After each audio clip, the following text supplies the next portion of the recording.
In today's video, I'm going to be talking all about the iconic SX-70 Land Camera. The SX-70 is pretty incredible. To me, it's amazing that this thing just folds down like that and then opens up into this beast of a thing with a nice bright rangefinder and exposure control, manual focus in such a small package. I think that's pretty incredible. So I've had this for about 6 months. I picked this up from Polaroid Originals, formerly the Impossible Project. Not the same company that made the original cameras, but they do take these and refurbish them like new. I picked mine up from them for, I think it was £390. Now that's quite a steep price. It's worth it to me because you're basically getting a like new, fully refurbished camera that you know is going to work, and it's from the same source that's now making the new film, so something to bear in mind. You know, I'm not against buying cameras, older cameras on eBay, but you really have to be careful. So if you do find a good deal on it, just make sure that you're buying from someone trustworthy. The Polaroid Originals film that is now made for the SX-70, you know, it's a different company, it's not going to be the same film, and there's some interesting characteristics to this film. We'll get into that as the video goes on, but I thought the best thing to do would be to head out and make some photos and then come back and see what we got.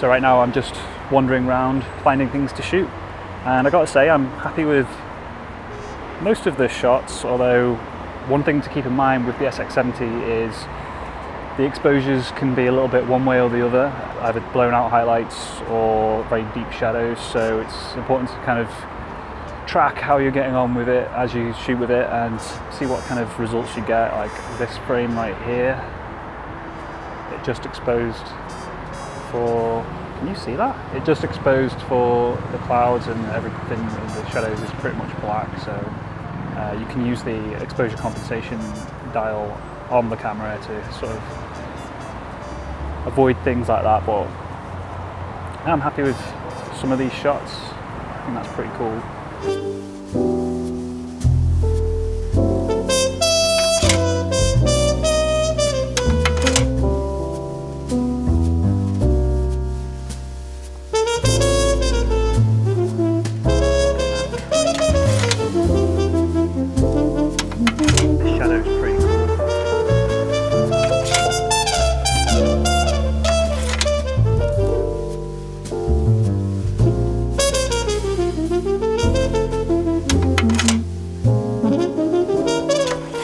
Pretty happy with these photos, but as I was saying out in the field, one of the things that's really interesting about this film is it doesn't have a whole lot of dynamic range necessarily. It does tend to be quite contrasty, and interestingly, the black and white film that you can get, to me it seems like it's a lot more dynamic than the colour film, which is pretty interesting. It just seems to have softer, more subtle tones to it. I've got one here actually.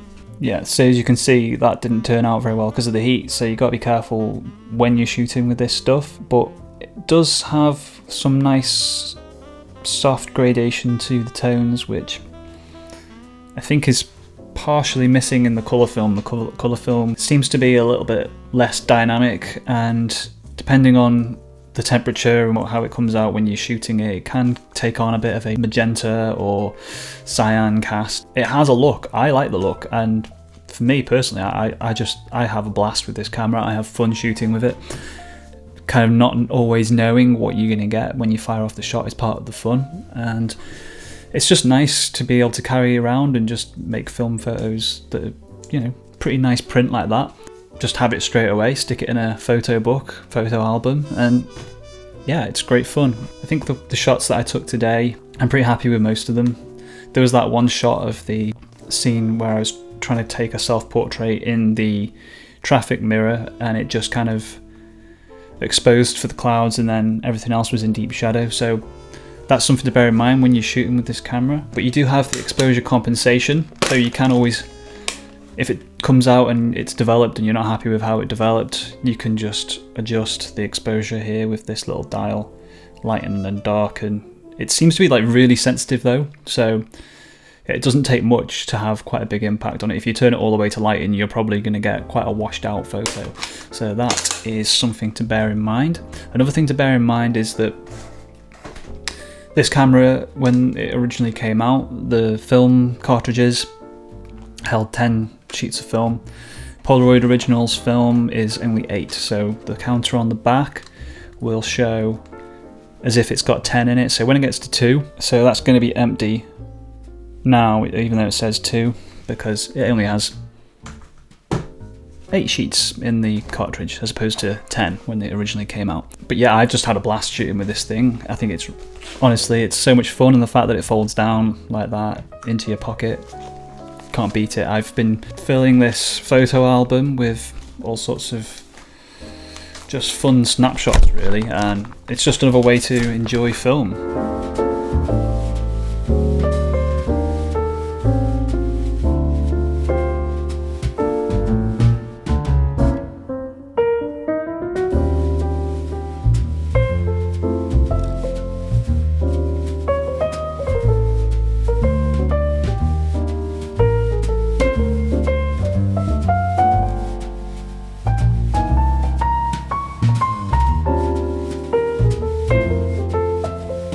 So buying it from Polaroid Originals, I think that's the way to go. The film is quite expensive, but you can get good deals on it, where if you buy multiples, you do get a discount that's applied to your purchase. So yeah, that's pretty nice. I think you can get a bundle of 2 colour and 1 black and white that comes out at like £50.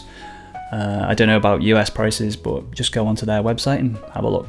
The SX-70 colour film is rated at ASA 160, so it's not the fastest film, so you're going to want to shoot this thing in areas with a lot of light.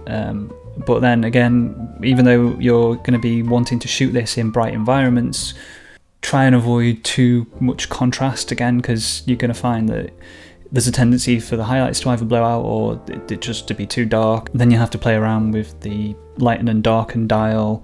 It's just something to bear in mind to try and find evenly lit subjects outdoors. You can get a flash bar for this that just goes in the top there. I've got one, and yeah, even with using that indoors in darker environments, you're still going to want to like push the lighten dial a little bit up, just to be able to get that little bit of extra out of it. Anyway, that's it for this video. I hope you enjoyed it. If you have any further questions, just leave them in the comments down below.